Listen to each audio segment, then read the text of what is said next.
So hello everyone, welcome to North East PSC. तो यहाँ पे हमारा रीजनिंग का जो पहला टेस्ट था, छोटा सा एक टेस्ट रखा था जो वीकली अपना होगा, उसी का मैं सोल्यूशन कराने जा रहा हूँ। ठीक है। तो आप सबको पता है कि रीजनिंग एक आपका नया सब्जेक्ट ऐड हो चुका है और नॉर्थ ईस्ट पीएससी ने तो दिसंबर से ही रीजनिंग का ही क्लासेस लेना, उनका पढ़ाना स्टार्ट कर दिया था। और यही रीज़न है कि स्टेनोग्राफर के जो भी हमारे स्टूडेंट सेलेक्ट हुए, उनका रिस्पॉन्स है कि सर रीजनिंग के काफ़ी ज़्यादा मदद हुआ, काफ़ी क्वेश्चन वहाँ से डायरेक्टली आ गए थे। अब देखिए रीजनिंग बहुत वास्ट हो जाता है ना। तो रीजनिंग में क्या होता है कि बहुत ही ज़्यादा आपको फोकस होकर पढ़ना होता है क्योंकि कंटेंट बहुत ज़्यादा होता है। तो हमारे लिए भी चैलेंज था कि अपने एपीसी में पहली बार आ रहा है तो किस टाइप से मैं पूछा जाएगा। तो उसमें बहुत ही रिसर्च करके चीज़ें पढ़ाई गई, जैसे डाइस प्रॉब्लम से डायरेक्ट क्वेश्चन आए थे। अब ऑब्वियसली डेटा चेंज होगा, बट आपका जो काउंटिंग फिगर्स में एक क्वेश्चन जो क्लास का डायरेक्ट आ गया था, है ना। तो उसमें काफ़ी 20-25 क्वेश्चन में आराम से वो 20 क्वेश्चन बना ले जा रहे थे। ठीक है। तो ये हमारे लिए बहुत बड़ी जीत है और इसी टाइप से हमको इस पे रीजनिंग में अच्छे से काम करना है क्योंकि नया इंट्रोड्यूस हुआ है। तो आपके जितने भी अपकमिंग एग्जाम्स हैं, यूडीसी, एलडीसी, आपका एमटीएस, तो उसमें आप पहले से अगर इसको पढ़ लेते हैं तो आपकी एक अच्छी कमांड हो जाएगी उन एग्जाम्स में। ठीक है, in compare to other student. चलिए जी, फिर हम लोग डिस्कशन स्टार्ट करते हैं। तो देखिए पहला क्वेश्चन है, बहुत ही सिंपल क्वेश्चन है। कह रहा है कि which number is in opposite plane of three. Three के अपोजिट क्या होगा? तो ये क्लास में मैंने आपको सॉर्टेड डिस्कस किया है।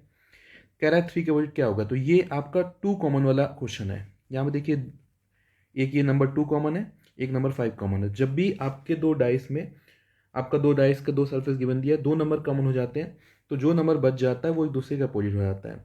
तो यहाँ पे क्या बच गया? थ्री। यहाँ क्या बच गया? फोर। तो थ्री और फोर एक दूसरे क्या हो जाएंगे? अपोजिट हो जाएंगे। ठीक है जी, थ्री और फोर एक दूसरे क्या हो जाएंगे? अपोजिट हो जाएंगे। तो अपोजिट आप थ्री पूछ रहा है, क्या हो जाएगा? फोर। तो आपका बी ऑप्शन करेक्ट है जी। Now next question. तो नेक्स्ट क्वेश्चन कह रहा है which number is in opposite plane of two. कौन सा टू के अपोजिट है? ठीक है। तो यहाँ पे देखिए क्या हो रहा है, थ्री आपका सेम है, फाइव सेम है। तो पूछ रहा है टू के अपोजिट क्या होगा। जब दो नंबर सेम हो जाए, मैंने भी जस्ट बताया, जो लोग पहली बार भी सीख रहे हैं वो इस ट्रिक से आंसर बना ले जाएंगे। तो इसी टाइप से ट्रिक मैं क्लास में डिस्कस करूंगा कि आपका आंसर झट से आ जाए। ठीक है, दो नंबर सेम हो गए तो आप सीधे बता दोगे टू का अपोजिट क्या हो जाएगा? वन हो जाएगा। तो ए आपका करेक्ट है जी। चलिए नेक्स्ट क्वेश्चन। अब इस क्वेश्चन में क्या कर रहा है कि आपका टू के अपोजिट कौन सा है। ठीक है, तो यहाँ पे कॉमन कौन कौन सा है? कॉमन यहाँ पे केवल फाइव है, फाइव के अलावा और कोई कॉमन नहीं है। तो ये वन कॉमन वाला क्वेश्चन है कि डाइस के दो पोजीशन गिवन दिया जहाँ पे एक कॉमन है। इसकी ट्रिक मैंने क्या बताई थी? इसकी ट्रिक डियर ये थी, ट्रिक इसकी कि आपको क्या करना होता है कि जो कॉमन नंबर है वहाँ से क्या करो, क्लॉकवाइज घूमो। क्लॉकवाइज, क्लॉकवाइज समझते हैं, घड़ी की डायरेक्शन में। तो फाइव से क्लॉकवाइज चलने पे फाइव के बाद क्या आ रहा है? सिक्स। उसके बाद क्या आ रहा है? फोर। क्लॉकवाइज मूव करके आप। ठीक है, सेम यहाँ से भी क्या करना है? क्लॉकवाइज मूव करना है, क्लॉकवाइज जैसे घड़ी चलती है ना। तो यहाँ से क्लॉकवाइज मूव किए तो फाइव लिखा, फाइव के बाद क्या आ रहा है? टू। और क्या आ रहा है? थ्री। तो जो भी अपोजिट में नंबर्स आ रहे हैं, जो भी अपोजिट में नंबर्स आ रहे हैं ये एक दूसरे के अपोजिट होते हैं। जो भी ऊपर नीचे नंबर्स आ रहे हैं एक दूसरे के अपोजिट होते हैं। तो सिक्स के अपोजिट क्या हो गया? टू हो गया। ठीक है, फोर के अपोजिट क्या हो गया? थ्री हो गया। अब मान लो मेरे से एग्जामिनर पूछता है कि फाइव के अपोजिट क्या होगा, तो कौन कौन सा नंबर है आ चुका है? टू आ गया, थ्री आ गया, फोर आ गया, फाइव आ गया, सिक्स आ गया, वन नहीं आया। तो फाइव के अपोजिट क्या हो जाएगा? वन हो जाएगा। ठीक है, तो मैंने तो सबके अपोजिट बता दिए। अब यहाँ कह रहा है कि टू के अपोजिट क्या होगा, तो टू के अपोजिट क्या होगा? सिक्स हो जाएगा। तो सिक्स है, तो आपका ए ऑप्शन करेक्ट है जी। चलिए नेक्स्ट क्वेश्चन। कह रहा है if number two is in bottom then which number is on top. Same बात कह रहा है कि टू के अपोजिट क्या होगा। भाई बॉटम का अपोजिट टॉप होता है ना, तो सेम बात कह रहा है। तो हमको टू का अपोजिट बताना है जी, टू का अपोजिट। ठीक है, समझते हैं जी, समझते हैं क्वेश्चन को। चलिए, अगर मैं इन दोनों डाइस, सेम डाइस की अलग अलग पोजीशन दिया है, अगर मैं इन दोनों पोजीशन को फोकस करूं, इन दोनों पोजीशन को, तो इन दोनों पोजीशन में वन कॉमन है दोनों में और फोर कॉमन है। और हमको पता है जी जैसे दो नंबर कॉमन हो गया तो जो नंबर बचा है, यहाँ का सिक्स, यहाँ का टू, वो एक दूसरे क्या हो जाएगा? अपोजिट हो जाएगा। तो सिक्स का अपोजिट क्या हो जाएगा? टू। तो अगर टू आपका बॉटम में है तो टॉप पे कौन होगा? सिक्स होगा। डी ऑप्शन आपका करेक्ट है जी। अब ये क्वेश्चन आ गया कैलेंडर का। ठीक है, क्योंकि मैंने आपका डाइस प्रॉब्लम पढ़ाया था, कैलेंडर पढ़ाया था, उसी रिलेटेड मैंने क्वेश्चन दिया है। ठीक है, कह रहा है what is 2 weeks from today. ठीक है, आज से 2 सप्ताह के बाद कौन सा दिन होगा। तो देखिए जब वीक हो जाते हैं, वीक मतलब क्या होता है? सप्ताह ना, 7 डेज। तो आपका सेम दिन लौट आता है। वो जो ऑड डे का कॉन्सेप्ट मैंने सिखाया था, यही कॉन्सेप्ट से क्वेश्चन है ना। तो देखिए अगर 2 वीक्स के बाद कह रहा है तो सेम ही डे होगा, तो आंसर क्या आएगा? Same day.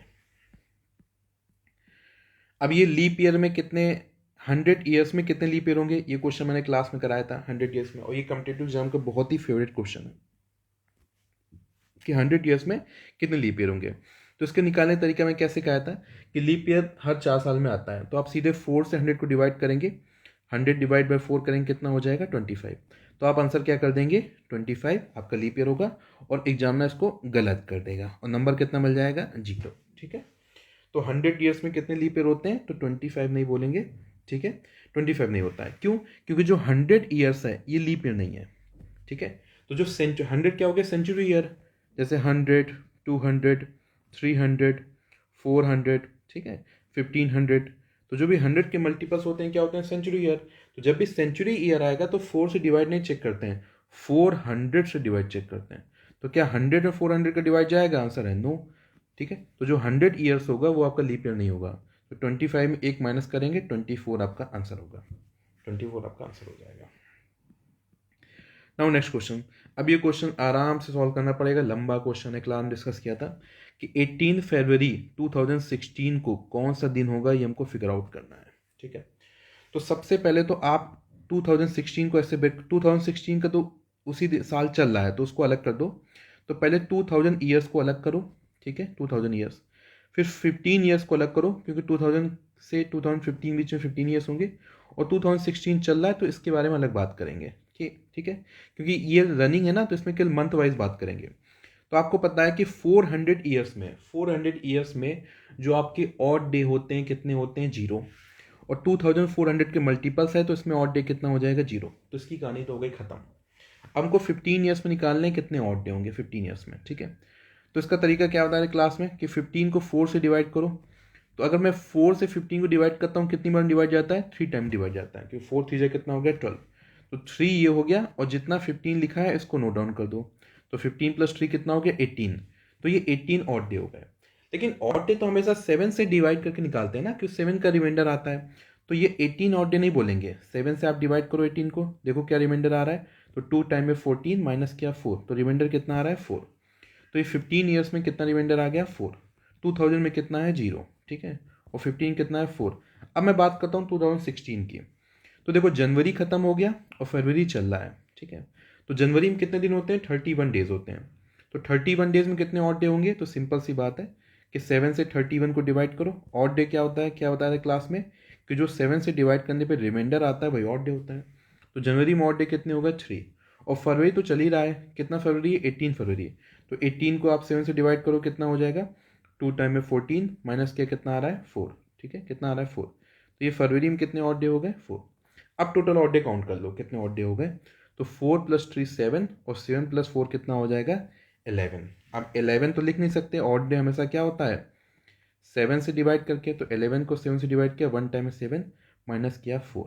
ठीक है, तो 4 ऑड डे आ रहा है। ठीक है, तो संडे होता है 0, मंडे होता है 1, ट्यूसडे होता है 2, वेडनेसडे होता है 3, और थर्सडे क्या हो जाएगा आपका 4। तो थर्सडे होगा उस दिन। ठीक है, ये ऑप्शन करेक्ट है, क्या होगा जी थर्सडे होगा। तो ये तो पूरा डिटेल से आपको क्लास में बताया था, पूरा लेक्चर्स में लिया था, है ना, तो वही चीज़ है इसमें। अब यहाँ से आ गया काउंटिंग ऑफ फिगर्स का क्वेश्चन। ठीक है, इसमें कितने स्क्वायर्स हैं, देखिए इसमें एक स्क्वायर आपको ये दिख रहा होगा। ठीक है, फिर एक स्क्वायर आपको ये दिख रहा होगा, ऐसे 9 स्क्वायर्स हैं। फिर एक स्क्वायर ऐसे दिखेगा, ये एक स्क्वायर, फिर एक स्क्वायर ऐसे दिखेगा। ऐसे करेंगे तो जीवन हमारा इसी में चला जाएगा। ठीक है, इसीलिए मैंने क्लास में इसकी शॉर्ट ट्रिक बताई थी। शॉर्ट ट्रिक क्या थी, यहाँ से नंबरिंग करना स्टार्ट करो। तो 1, अब नंबरिंग पहले हॉरिजॉन्टल करो, हॉरिजॉन्टल। तो 2 3, मैक्सिमम नंबर कहाँ तक गया 3 तक। ऐसे वर्टिकल नंबरिंग करो 1 2 3, कहाँ तक गया 3 तक। तो जो हॉरिजॉन्टल का मैक्सिमम है 3 और वर्टिकल का मैक्सिमम है 3, दोनों को मल्टीप्लाई करो 3 × 3। अब दोनों में घटाना स्टार्ट करो, तो 3 में घटा 2, इधर 3 में घटा 2, फिर घटाना स्टार्ट करो। तो 2 में घटा 1 और 2 में घटा 1, फिर घटाना स्टार्ट करो। तो 1 में घटा 0, 1 में घटा 0, जैसे 0 आ जाए काम खत्म कर दो यहाँ तक, बस इनको जोड़ लो आंसर आ गया। तो 3 × 3 कितना 9, 2 × 2 कितना 4, और 1 × 1 कितना 1।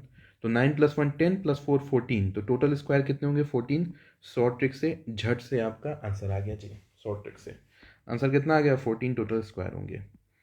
सेम कहानी यहाँ पे है, यहाँ पे आपको बताना है टोटल स्क्वायर कितने होंगे। सेम शॉर्ट ट्रिक लगाएंगे, 1 से नंबरिंग स्टार्ट करो 1 2 3 4, कहाँ तक गया 4 तक। 1 2 3 4, कहाँ तक गया? 4 तक। तो पहले 4 इंटू 4, फिर एक घटाओ, तो 3 इंटू 3, फिर एक घटाओ, 2 इंटू 2, फिर एक घटाओ, 1 टू 1। तो 4 इंटू 4 16, 3 इंटू 3 9, 2 इंटू 2 4 और 1 टू 1 1। तो 9 प्लस 1 कितना हो गया? 10। और 16 प्लस 4 कितना हो गया? 20। तो 20 प्लस 10 कितना हो गया? 30। तो टोटल स्क्वायर्स कितने हो जाएंगे? 30। टोटल स्क्वायर कितने हो जाएंगे? 30। ठीक है जी। अब ये क्वेश्चन एग्जैक्ट एग्जाम में आ गया था आपके स्टेनोग्राफर में, और ये क्वेश्चन मैंने रीजनिंग में कराया था, एग्जैक्ट क्वेश्चन मैंने कराया भी था रीजनिंग में, ठीक ना। तो हूबहू क्वेश्चन आ गया था। अब जितने लोग मेरे से क्लास ले चुके हैं उनको रटा है कि अगर मैं इसमें पूछूं कितने स्क्वायर्स हैं, रटवा दिया था कितने स्क्वायर्स में होते हैं, टोटल 5 होते हैं। आप शॉर्ट ट्रिक से भी निकाल सकते हैं 5, शॉर्ट ट्रिक से।